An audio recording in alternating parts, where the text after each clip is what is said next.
Good morning everyone mga ka-explore. Nandito na tayo ngayon sa Baler, Aurora. For the first time na rating ko nito.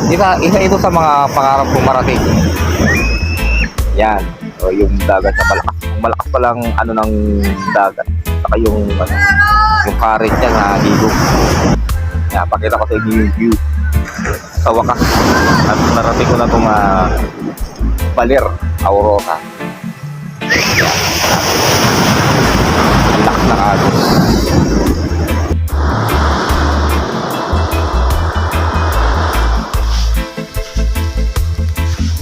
Ayan, kung mapapansin nyo, ayan, medyo konti lang tao pagka weekday pala rito. Pag weekend daw maraming tao na nag-ano.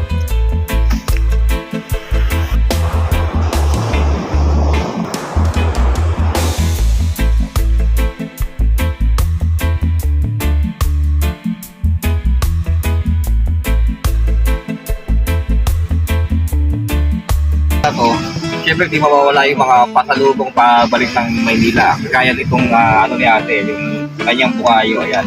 Tatlong klase na sorted. Ayan, merong brown, melon, and white color. Saka meron din silang yung brown yata, yung original na bukayo. Yung brown, yun yung pinaka-original na bukayo nila. Ginawa na ng regular kaya tatlong klase. Tapos meron silang suman na yari sa brown rice. Tama ba ate? Brown rice, ito yung binibenta ni ate. So, kagaya ka na sabi ni ng kasama ko, bumili rin ate. Siyempre, bibili rin ako para sa pasalubong ng pamilya ko yan. Ate, bibili ako ng dalawa.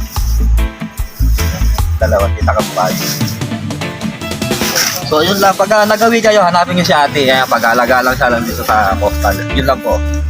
Yeah. Last na to. Magbibigay tayo ng sticker kay ate. Ayan. Ito yung sticker. Ayan. Siyempre, thanks for AB Prints. Siya ang gumawa nito. Bibigyan natin kay ate para sa pampabili na dito. So ate, ito bibigyan na kayo. Tignan mo yan sa motor mo. Yun lang. 2,000 lang.